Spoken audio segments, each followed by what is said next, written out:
So ABVP వాళ్ళు కూడా పెద్ద ఎత్తున ఫీజు రియంబర్స్మెంట్ను ఎత్తేస్తున్నారు, మీకు తెలుసా అన్నటువంటి ఒక మనకు తెలుసు ఆల్రెడీ ఫీజు రియంబర్స్మెంట్ ఆల్రెడీ పెండింగ్లో ఉన్నటువంటి స్కాలర్షిప్స్ ఏవైతే ఉన్నాయో రండి, పెండింగ్లో ఉన్నటువంటి ఆ స్కాలర్షిప్స్ అండ్ ఫీజు రియంబర్స్మెంట్ ఇప్పటికే 10,000 కోట్ల అప్పులలో ఉంది తెలంగాణ రాష్ట్ర ప్రభుత్వం. ఇప్పుడు ఫీజులు ఏదైతే పిల్లలకి ఇచ్చేటువంటి బకాయిలు దీని పట్ల కోర్టు ఏమని చెప్పింది, ఆల్రెడీ కోర్టు ఏమని చెప్పింది, వాళ్ళ యాజమాన్యాలు ఎవరైతే ఉన్నారో యాజమాన్యాలకి కాలేజ్ యాజమాన్యాలు ఎవరైతే ఉన్నారో వాళ్ళు పిల్లల దగ్గర నుంచి వసూలు చేసుకోర్రి, గవర్నమెంట్ వాళ్ళు ఇచ్చినప్పుడు గవర్నమెంట్ మళ్ళీ ఏమైనా యాజమాన్యాలకు చెల్లించినప్పుడు అప్పుడు పిల్లలకి ఇచ్చేయని చెప్పేసి అన్నది. ఆ కోర్టు తెప్పిందో అదే అర్థం కాదు.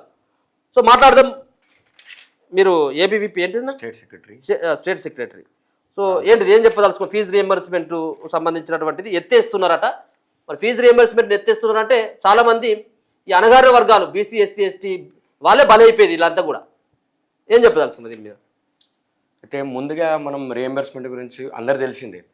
2008 లోపల స్వర్గీయ రాజశేఖర్ రెడ్డి గారు BC SC ST EBC minority వర్గాల విద్యార్థులు ఎవరైతే ఉన్నారో బిలో పావర్టీ లైన్ వీళ్ళందరికీ కూడా అందం ద్రాక్షగా ఉన్నటువంటి ఇంజనీరింగ్ కానీ మెడిసిన్ కానీ లా కానీ ఎంబీఏ ఎంసీఏ లాంటి వృత్తి విద్యా కోర్సులు చదువుకొని వాళ్ళు గొప్ప ప్రయోజకులు అయితే వాళ్ళ కుటుంబాలు అప్లిఫ్ట్ అవుతాయి అని చెప్పేసి ఒక మంచి సదుద్దేశంతో తీసుకొని వచ్చారు.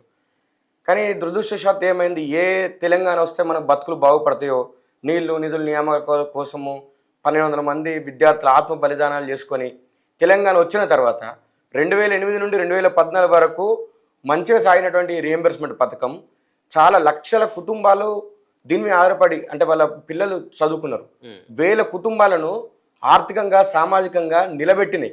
దేశ విదేశాల్లో లాయర్లుగా డాక్టర్లుగా ఇంజనీర్లుగా స్థిరపడి వాళ్ళ కుటుంబాలను ఆర్థికంగా నిలబెట్టినాయి. అలాంటి మహత్తరమైనటువంటి ఈ యొక్క రియంబర్స్మెంట్ పథకాన్ని కేసీఆర్ అధికారంలోకి వచ్చిన తర్వాత దాన్ని బొందబెట్టాడు. మెల్లమెల్లగా దాన్ని తగ్గించుకుంటూ పోయి మరి వాళ్ళ కళ్ళల్లో ఏం మన్ను పడ్డదో, మరి పేద పిల్లలు చదువుకుంటే ఏమైతే అని అనుకున్నారో పిల్లలందరికీ ఇవ్వకుండా మీరు బర్రెలు కాసుకోవాలి, గొర్రెలు కాసుకోవాలి, పందులు కాసుకోవాలి, చెప్పులు కుట్టుకోవాలి అని చెప్పి ఇలాంటి పథకాలు ఇచ్చినే తప్పిస్తే సంవత్సరానికి 2,500 కోట్లు అయితే అన్నదానికి ఇస్తే 14 లక్షల మంది విద్యార్థులు డిగ్రీ ఆ పై స్థాయిలో చదువుకుంటారు. 14 లక్షల మంది విద్యార్థులు చదువుకుంటున్నారు. ఎప్పుడైనా ఏంటిది బంగారు తెలంగాణ అని ఆయన చెప్పిండు, ధనిక తెలంగాణ అని చెప్పిన తర్వాత దాన్ని ఆగం చేసిండు. ఎన్నికల ప్రచారంలో 2023లో పీసీ చీఫ్ ఉన్నప్పుడు ఇప్పుడున్న ముఖ్యమంత్రి ఏం చెప్పినప్పుడు మా ప్రభుత్వమే ఈ రియంబర్స్మెంట్ పథకాన్ని తీసుకొని వచ్చింది, పేద విద్యార్థులు చదువుకుంటే ఈయనకు కళ్ళు గుట్టుతానే కాబట్టి దీన్ని నిర్వీర్యం చేస్తున్నాడు, పేద విద్యార్థులు చదువుకోనికుండా చేస్తున్నాడు, మా ప్రభుత్వమే తీసుకొచ్చింది కాబట్టి అప్పుడు రాజశేఖర రెడ్డి గారు తీసుకొచ్చింది కాబట్టి ఈ బకాయిలను మేము చెల్లిస్తాము, గ్రీన్ ఛానల్ ఏర్పాటు చేసి నెల చెల్లిస్తామని చెప్పిండు.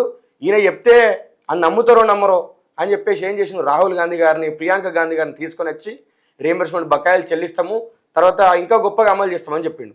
నమ్మిళ్ళు విద్యార్థులు నిరుద్యోగులు నమ్మి ఒకటే గుద్దుడు ప్రజాప్రభుత్వం ప్రజాపాలన. ఎంత ఉండే పోయిన గవర్నమెంట్ అంటే ఈయన అధికారంలోకి వచ్చే దానికంటే ముందు ఎంత ఉండే బకాయి? 3,500 కోట్ల నుంచి 4,000 కోట్ల వరకు ఉండే అన్న. మొత్తం ఇప్పుడు 10,000 కోట్లే కూర్చున్నది. అంటే ఇప్పుడు రేవంత్ రెడ్డి వచ్చిన తర్వాత ఇంకొక 6,000 కోట్లు 6,000 కోట్లు అయింది. ఒక్క రూపాయి కూడా విడుదల చేయలేదు ఇప్పటి వరకు. మొన్న ఎస్సీ ఎస్టీ విద్యార్థులు కేంద్ర ప్రభుత్వము 60% నిధులు ఇస్తుంది, దాని మ్యాచింగ్ కానీ 40% రాష్ట్ర ప్రభుత్వం ఇవ్వాలి. దాని 40% ఏ శాతం అయితే లేదు, అవి వెనక్కి వెళ్ళిపోయినాయి.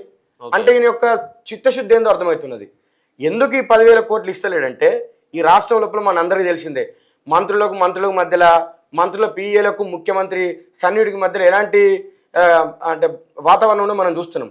30% కమిషన్ లేనిది ఈ రాష్ట్రంలో నడుస్తులేదు కాబట్టి 10,000 కోట్లలో మరి 30% విద్యార్థులు ఇచ్చుకోలేరు కదా, ఇచ్చుకోలేరు కాబట్టి ఈ యొక్క పథకాన్ని ఎత్తేసే కుట్ర చేస్తున్నారు. ఈ ప్రభుత్వమే ఎత్తేస్తే ఏమంటారో విద్యార్థులు తిరగబడతారో అని చెప్పేసి ఎవరైతే ఈ ప్రైవేట్ యాజమాన్యాలు ఉన్నాయో వాళ్ళ చేతనే కోర్టుకు పంపించి ఈ కోర్టు లోపల ఏం చేసిండు గౌరవ హైకోర్టు, అరే పేద పిల్లలకు సంబంధించినటువంటి ఈ పథకం కాబట్టి దీన్ని ఎత్తేస్తే 14 లక్షల మంది విద్యార్థులు రోడ్డు మీద పడతారు, పేద కుటుంబాలన్నీ కూడా రోడ్డు మీద పడతాయని చెప్పేసి కోర్టు కూడా 2-3 సార్లు అక్కడ ఉన్న పబ్లిక్ అడ్వకేట్ ఎవరైతే ఉంటారో వాళ్ళని అడిగింది. అంటే రాష్ట్ర ప్రభుత్వం యొక్క ఉద్దేశం ఏంది, దీని మీద ఎప్పటివరకు బకాయిలు చెల్లిస్తుంది, దీని అమలుపైన మీ విధి విధానం ఏందో చెప్పు అని అంటే 2-3 సార్లు అడిగితే కూడా కౌంటర్ ఫైల్ చేయలేదు. కౌంటర్ ఫైల్ చేయకపోతేనే ఇప్పుడు గౌరవ హైకోర్టు ఏమిచ్చింది, ఇంటర్ మాట మధ్యంతర ఉత్తర్వులు 2026-27 నెక్స్ట్ అకాడమిక్ ఇయర్ నుంచి వెళ్ళి మీరు వసూలు చేసుకోవచ్చు అని చెప్పేసి ఒక ఇంటర్ ఆర్డర్ ఇచ్చింది. అవును. అది ఎప్పుడు ఈ 30వ తారీఖు వరకు కౌంటర్ ఫైల్ చేయకపోతే నెక్స్ట్ ఇయర్ నుంచి మీరు వసూలు చేసుకోవచ్చు అని అంటే, ఇదే అదనంగా తీసుకున్నటువంటి కాలేజీలు ఏం చేస్తున్నాయి, ఇంతకు ముందే మాకు రియంబర్స్మెంట్ వస్తలేదని చెప్పేసి విద్యార్థుల దగ్గర నుంచి వెళ్ళి ఫీజులు వసూలు చేసి హాల్ టికెట్లు ఇవ్వకుండా ఎగ్జామ్ రాయనీయకుండా చేసి ఒత్తిడికి గురి చేసేసి వాళ్ళ దగ్గర ఫీజులు వసూలు చేసినటువంటి ఈ కాలేజీలు ఇప్పుడు ఇంటర్ మాటర్ వచ్చింది, ప్రభుత్వం ఇది మీరు కట్టుర్రి, ఒకవేళ ఇస్తే మీరు తీసుకోరని చెప్పేసి కథం వాళ్ళని ఒత్తిడి పెంచేసి ఫీజులు కట్టించుకునే స్థితికి వచ్చింది. సర్టిఫికెట్లు ఇస్తలేరు, మధ్యలోనే ఆపేసి పోయచ్చు. మొన్న మనం చూసినాం శ్రీ హిందూ కాలేజీలో ఇక్కడ షేర్గూడల దళిత విద్యార్థి ప్రణీత్ అన్న, ఒక్కడే కొడుకు, వాళ్ళ అమ్మానాలు మీరు చూసారు, అందరు టెలికాస్ట్ అయినాయి. ఎలా ఉన్న కూలినాలు చేసుకునేటువంటి బతికేటువంటి బతుకులు వల్ల అలాంటి విద్యార్థి 2-3 రోజులుగా మీరు ఫీజు కట్టకపోతే మీకు హాల్ టికెట్ ఇవ్వం, నేను ఎగ్జామ్ రాయనియమంటే అవమాన భారంతో కంప్యూటర్ సైన్స్ అవుతున్న థర్డ్ ఇయర్ విద్యార్థి ప్లేస్మెంట్ వచ్చి పోయేటోడు, ఏదో ఒక ఉద్యోగం చేసుకుంటాడు, అవమాన భారంతో పోయి హ్యాంగ్ చేసుకుని చచ్చిపోయాడు.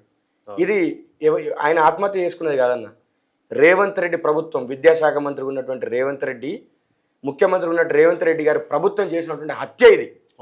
ఇలాంటి ఒక వీళ్ళ పాపం తలిగిపోతాడు. ఎందుకంటే విద్యార్థి నిరుద్యోగులే కదా, నువ్వు చెప్పిన దాన్ని చూసి నువ్వు అరచేతిలో వైకుంఠం చూపెడితే నమ్మి నీ ప్రభుత్వానికి ఓట్లేసి ప్రభుత్వాన్ని తీసుకొని వచ్చింది.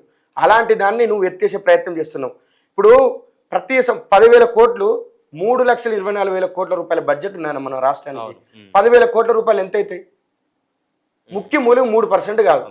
ఈ 3% కూడా ఇవ్వలేకపోతే నువ్వేం విద్యాశాఖ మంత్రివి, నువ్వేం ముఖ్యమంత్రివి అర్థమైతలేదు. ఒకవేళ 10,000 కోట్లు నువ్వు మొన్నటి ఈ విద్యను మనం కొంత డెవలప్ చేయాలన్నటువంటి దానిపైనే విద్యా కమిషన్ చైర్మన్ ఆకనూరు మురళి గారిని కూడా వేసింది. ఇప్పుడు విద్యమైన చిత్తశుద్ధి కనబడలేదు, ఇట్లా కమిషన్లు చైర్మన్లు దీన్ని వేయడం వల్ల ఉపయోగం ఏమున్నది? ఆయన బ్రహ్మాండం బద్దలయ్యేటట్టు రిపోర్ట్ ఇచ్చిండు. అలా విద్యా కమిషన్ ఏమిచ్చిండు? ఫీ రియంబర్స్మెంట్ పథకాన్ని ఎత్తేమని ఇచ్చింది కాబట్టి ఎత్తెత్తాను కోసం. మరి ఆయన జాగో తెలంగాణ యాత్ర చేసి మొత్తం విద్యార్థులు కాలేజ్ క్యాంపస్లలో పోయి ఏం చేసిండు, కాంగ్రెస్ వస్తే మొత్తం బతుకులు మారుతాయని చెప్పిండు కదా.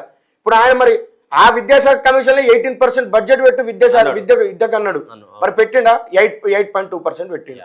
అవి కూడా రిలీజ్ అవుతాయో కావో, ఇలాంటి పరిస్థితి ఉన్నది. ఏం చేయబోతున్నారు మరి మీరు ఏబీవీపీ నుంచి? మరి ఈ అంశాన్ని ఎట్లా జనాల్లోకి కానీ విద్యార్థులకు కానీ గవర్నమెంట్ దృష్టికి ఎట్లా ఏ రకంగా తీసుకెళ్ళబోతా ఉన్నారు, ఏం చేయబోతున్నారు రేపు? మరి మేము పలు విడతలుగా దీని మీద చేస్తూనే ఉన్నాము.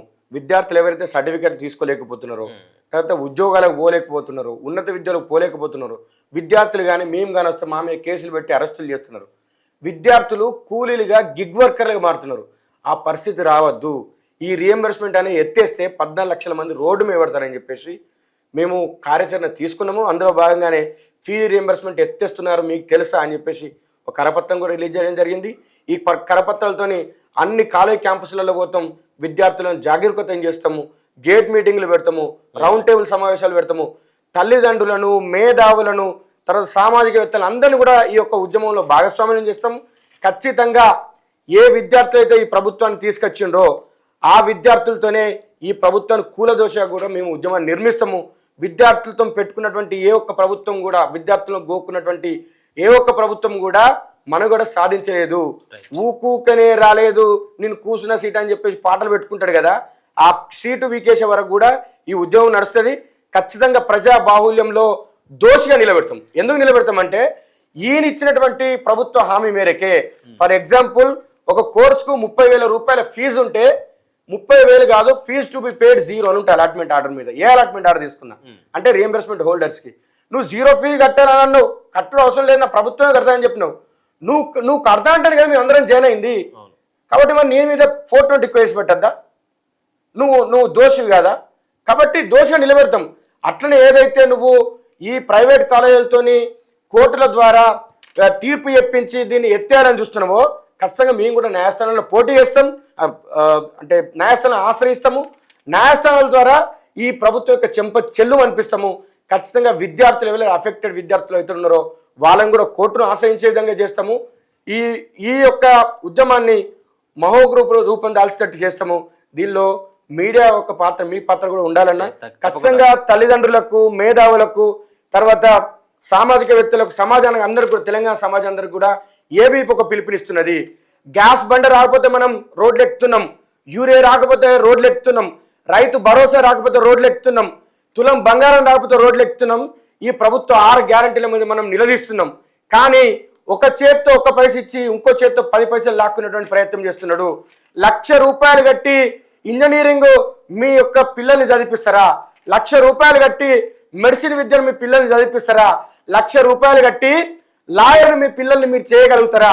ఉచితంగా వచ్చేటువంటి విద్యను, మన పేద కుటుంబాలను నిలబెట్టేటువంటి విద్యను లాక్కునేటువంటి ప్రయత్నం చేస్తున్నది ఈ యొక్క రాష్ట్ర ప్రభుత్వము. కాబట్టి తల్లిదండ్రులారా, మేధావులారా, అందరూ కూడా ఈ రియంబర్స్మెంట్ పథకం మీద మీరు స్పందించాలి అని చెప్పేసి ఈ సందర్భంగా మన తెలుగు వేలు ఛానల్ ద్వారా మిమ్మల్ని అందరం కూడా వేడుకుంటున్నాం. మేము విద్యార్థుల యొక్క సమస్యల పరిష్కారం కోసం ఎంతకైనా తెగించడం కోసం, ముందుకెళ్ళడం కోసం మీ అందరం కూడా సిద్ధంగా ఉన్నాం. మాకు సహకరించండి అని చెప్పేసి ఈ యొక్క మన తెలుగు వెలుగు ఛానల్ ద్వారా మీ అందరూ కూడా విజ్ఞప్తి చేస్తున్నాం. రైట్, ఇక ఇదే ఫీజు రియంబర్స్మెంట్ను ఎత్తేస్తున్నారు మీకు తెలుసా అంటూ ఇదే కరపత్రాన్ని రిలీజ్ చేస్తూ ఉన్నారు. సో మొత్తానికి 14 లక్షల మంది జీవితాల్లో మన్ను కొట్టేందుకు ఇలా రేవంత్ రెడ్డి ప్రయత్నిస్తున్నాడు. వీటిని అన్నిటి కూడా తీసుకెళ్లేటువంటి ప్రయత్నం చేస్తే పేద విద్యార్థులకి న్యాయం చేయాల్సినటువంటి బాధ్యత మనందరిపైన కూడా, మేధావులు కూడా దీనిపైన స్పందించాల్సిన అవసరం ఉంది. ఖచ్చితంగా మనం కూడా పార్టిసిపేట్ చేద్దాం. ఖచ్చితంగా మీ యొక్క ప్రోగ్రాంలో మేము కూడా ఇన్వాల్వ్ అయ్యాం. Thank you.